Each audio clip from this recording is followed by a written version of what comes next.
Hi folks, welcome to the first week of health psychology. In this video I wanted to review what you'll be doing this week, just sort of an overview of the week's work. And the first place that I want to encourage you to start, if you haven't already checked out the Getting Started page, please do. I realize that you have probably taken online courses before, and so much of this should be familiar. But I do encourage you to go to the course orientation and at least watch the syllabus review video. It hits the high points of the course and offers some suggestions to help you be more successful. I also have a briefer orientation to the course on Blackboard, just to show you some of the key features of our particular course on Blackboard.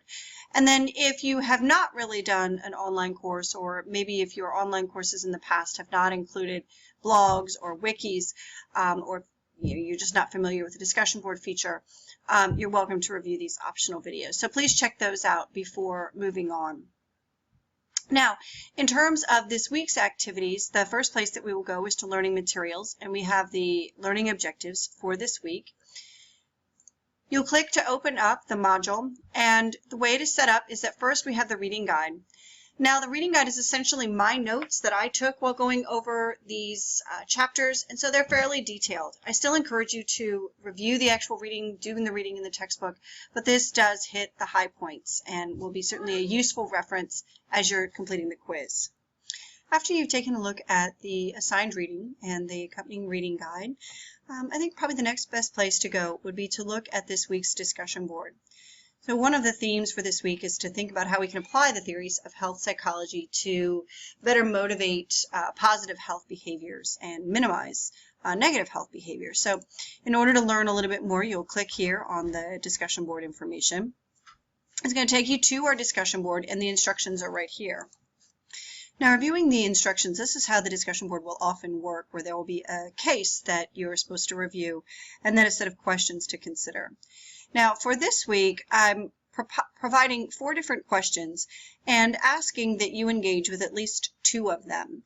So you have information here about Jeff, and the goal really is to think about how you can apply these theories to engage Jeff and possibly change his behaviors. And so the questions reflect the issues that are in some of the relevant theories this week. So you go over this, and then going back to the discussion board forum, I'll open this up, and what you'll see is that there are 4 different posts that I made, and these correspond with the 4 different questions that I posed. So your task for this week would be to provide at least 1 post, so you're posting in one of these 4 areas by Thursday evening.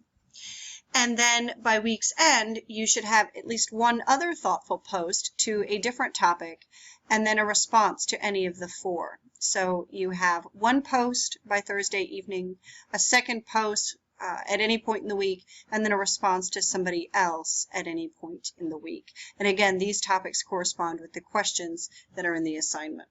To help you gain information for this, not only are you going to be using your textbook, but I've also provided a collection of relevant readings. Coming back to the learning materials folder, you can see that I do have a collection of relevant readings for the discussion board. Now, one thing I want to emphasize is that I am not expecting you to read all of these readings that I provided. I would say think about the general area that you want to engage with the discussion board, and maybe read over some of these abstracts and identify which articles seem most relevant. Skim them. If it doesn't seem to be giving you the information you want, skip it, go on to the next one. Really, the expectation is that you will use some subset, 1, 2, maybe 3 articles here, information from 1 or just a few of the articles to provide you with what you need in order to engage thoughtfully with the discussion board. And going back to the learning materials, the other major area that you have for this week, and every week for that matter, is a blog. Now, one of the things with the blogs is you may post on any topic that's related to the material we're covering in the week. Now, we have 5 weeks, and you are expected to post a blog entry during 2 of our 5 weeks. So if you're not particularly interested in this week and you'd prefer to really engage more thoughtfully in another week with the blog, that's fine. You're really just doing 1 post by the end of week 3 and then another post at some point in the 5-week semester. So if you would like, I have also provided you with a topic to consider, and that's the health risk assessment tool. So this gets at some of the points in the various theories of health behavior change that you'll be encountering in this week's reading. But again, if you are not particularly interested in the health risk assessment tool, but there's something else in this week's material that you want to post a blog on, go for it. And for doing blogs, I do have that intro optional video that you can review on how to post at the blogs, but just in brief, you can click here on blog and then click on week 1. And whether you are posting on health risk assessment or something else related to this week, you'll click create blog entry and compose your thoughts. And then the third component for each week is going to be a quiz. This quiz is available during week 1. It will be available until Monday morning, so that's Monday the 26th at 8 a.m. There are 30 multiple choice questions. You have an hour to complete it. These are open book, open note. You can use the internet if you want, but the internet is of mixed accuracy. You have 2 attempts that are available for the quiz, and the average of your scores will be recorded. But if you did well on the first one, or you just simply run out of time, you are not required to do the second attempt. But I do provide you with feedback once you submit your quiz, so that you can identify, if you missed a question, I'll say, all right, why don't you check out page 399 through 400 to get the correct answer to this question. All right, so in addition to these weekly tasks, we also have a project that you'll be working on throughout the 5 weeks. And the theme for the project is to analyze some component of health and thinking about at least 2 biological factors, psychological factors, sociocultural factors. So you're choosing at least 2 of those 3 factors to analyze related to a particular blog topic. Now, I generated 7 topics. There are 9 students, so it is all right if I have more than 2 people assigned to a topic, but please no more than 2. And I can see that some folks have already looked into what they would like to research. So by the end of week 1, you should have selected a topic. Now, if there is something you would really like to analyze that's related to this course, but it's not on these topics, that's fine.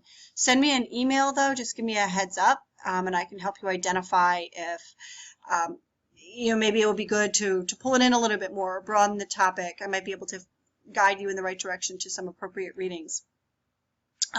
But by the end of the week, you do want to enter in your particular topic. So you'll just click Edit Wiki Content and then write your name in with the project topic that you're interested in, and then click Submit. That does it for the material for this week. I have also summarized it here on the announcement. And as questions come up, I certainly encourage you to reach out to me. You can also post a question here on the course information discussion board if you like. You can post anonymously if you prefer. And I do encourage you that if you can answer somebody else's question, please do. One final thing that I will recommend to you is that if you are interested in keeping up with the latest information in general psychology and health psychology, consider liking my Facebook page right here. This doesn't have any baby pictures or other posts that I wanted to provide, but it does have relevant information related to psychology, and here's one that's very much related to health psychology. So just a nice way to get some psychology news on your board. All right, that's it for my shameless plug, and I look forward to working with you this week.